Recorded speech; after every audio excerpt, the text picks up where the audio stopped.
जाता है। ये हमने बोला, उनका आदमी बोला है। अरे देखिए कितना तो उछल कूद करते हैं। अरे दिन में हमको कितना गरिया है, कितना हमको इग्नोर करे, रात को सब वाच करता है कि छोड़ा कर रहा है। सबके कह रहा दिखाइए डीसी का कितना जमीन गया है, यहाँ डीसी की बीवी नौकरी कैसे कर रही है, कई बित्ता जमीन इस फैक्ट्री में गया है। तो ये साहस आज 2 सालों में हमने खड़ा किया। जहां लोग दुम दबा कर भागते थे, जहां लोग शासन प्रशासन के नाम से बैकफुट पड़ जाते थे, आज आंख से आंख मिलाकर सामने आके खड़ा होते हैं। तो सोच के देखिए, जिस दिन ये दहाड़ पहाड़ के ऊपर से नहीं सदन में होगी, आप अनुमान लगा सकते हैं इस राज्य में क्या बदलाव होगा।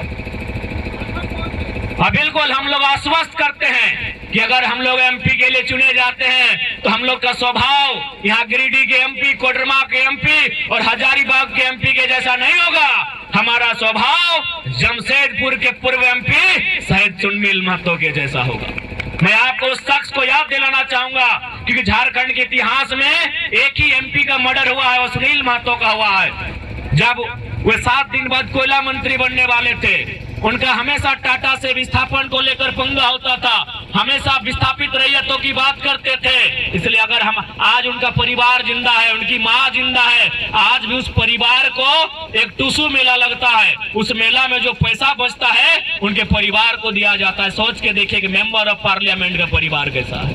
और यही हमारी सीपीसी, यही हमारे जयंत सिन्हा, पता कीजिए उनका क्या स्थिति है। किसी के पास 10,000 करोड़, किसी के पास 50,000 करोड़। तो इसलिए एमपी ऐसा होना चाहिए जो आपके बीच का अगर है तो आपके बीच के जैसा होना चाहिए।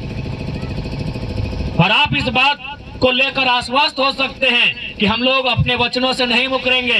अगर मुकरने का रहता तो मैं आपको पूरे विश्वास के साथ कहता हूं, दोनों नेशनल पार्टियां हमारे संपर्क में हैं। और यही नहीं कि आप गिरिडीह से लड़िए, आपका जहां मूड करे, आप तो झारखंड के लीडर है, मन करे रांची से लड़िए, मन करे जमशेदपुर से लड़िए, बस बोल दीजिए कि आप हमारी पार्टी से लड़ रहे हैं।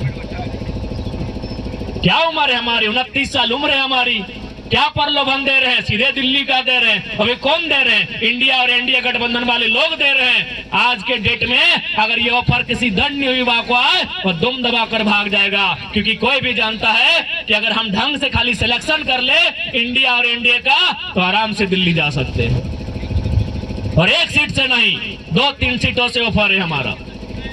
लेकिन अगर आज हम लोग फिर उसी राजनीति को अनुसरण करते हैं तो झारखंड में जो इतने सालों बाद एक उम्मीद जगी है, ये उम्मीद कहीं ना कहीं फिर खड़ा नहीं हो पाएगा। इसलिए आज हम लोग झारखंड में एक ऐसा बदलाव करेंगे कि जो सदन में जाने वाला हो सड़क से उठा के किसी को भेज देंगे। पहाड़ तो भाई किसको मने उठा के ले आए गिरिडीह? जब पहाड़ है तो पहाड़ में तो एक ही को आदमी सेपरेट रहता है, एक ही को आदमी कब्जा है। पहाड़ में क्या आदमी शूट करता है? धनबाद में आपको रखेंगे गांडे, बिल्कुल आप निश्चिंत रहिए। गांडे में जिस दिन कैंडिडेट की उधर से घोषणा होगी, बादशाह को पहले घोषणा करने दीजिए, फिर हम लोग हुकुम का इक्का खोलेंगे। और आपको क्या लगता है, पहले मैं आपको लॉजिकली बता दूं, गांडे चयन भी माननीय मुख्यमंत्री ने डर से किया है। चूंकि हो सके यहाँ अगर मुख्यमंत्री के समुदाय यानी संथाल समुदाय से लोग हैं तो आप भी सुने कि आज मुख्यमंत्री गुरुजी को भी नहीं मान रहे हैं। यदि यहाँ संथाल समुदाय से हमारे कोई भाई आए हैं तो मेरी आलोचना करने से पहले मेरी बातों को तर्कीक होकर सुने कि आज हेमंत सोरेन सत्ता में इतने अंधे हो चुके हैं कि गुरुजी को भी नहीं मान रहे हैं। अब आप बोलेंगे कैसे? ना ऐसे, यदि उनका मुख्यमंत्री का पद जा ही रहा है तो भाई गुरुजी का एगो पुतहू और बेटा ऑलरेडी सदन में है, ड्रामा करने का जरूरत है? क्या जरूरत भाई? ऑलरेडी बसंत सोरेन सदन में है, दुर्गा सोरेन की विधवा सीता सोरेन सदन में है। अगर गुरुजी के जीते जी गुरुजी के परिवार में ही अगर इस पीढ़ी में इस जनरेशन में मुख्यमंत्री होना चाहिए तो 2 लोग हैं सदन में। यानी मुख्यमंत्री अब चाहते हैं गुरुजी को साइड करके मुख्यमंत्री का अपना परिवार चले। इसीलिए किनको लेके आएंगे? मैडम कल्पना सोरेन को। अब आपके मन में एक सवाल अगर आएगा कि भाई मैडम यहाँ वह तो रिजर्व सीट में जा सकती है, नहीं जाएंगे क्योंकि वो गैर राज्य की है और आरक्षण का जो रोस्टर है वो गैर झारखंड के लोग फुलफिल नहीं करेंगे, वो चुनाव लड़ेंगे मैडम। लेकिन रिजर्व सीट से नहीं लड़ सकती है। तो उन्होंने देखा कि जेएमएम का सीट कहाँ है, तो उन्होंने देखा जेएमएम का सीट टाउन में है। तो टाउन में भले सुदीप जी जीते हैं, लेकिन वहां भी जानते हैं कि झारखंडी की बड़ी फजीयत होती है। उन्होंने देखा कि टुंडी में है, डुमरी में है, और उनको लगा कि टुंडी डुमरी छोड़ देंगे तो टाइगर कहीं खुदे ना आ जाए। उन्होंने बोला है सरपंच चाचा तो बुढ़ा भाई गली। अब देखिए अल्पसंख्यक बंधुओं को भी सोचना चाहिए कि आपको मुख्यमंत्री खाली वोटर बना रहे हैं। अरे अगर सीट माइनस ही करना था तो जाके करते कहीं हो। सरफराज का जैसे इतने बेचारे बुजुर्ग व्यक्ति को उन्होंने सीट को माइनस किया। अल्पसंख्यक लोग आप लोग केवल वोटर नहीं है, इस बात को ध्यान रखिए। इसलिए आज ये मुख्यमंत्री बहुत प्लानिंग के साथ इस सीट को खाली किए हैं। खैर उनका उम्मीद है कि गांडे की जनता जवाब देगी, और नेपोटिज्म तो बिल्कुल भी नहीं चलना चाहिए। अब कितना हमको इग्नोर करे, रात को सब वाच करता है कि छोड़ा कर रहा है।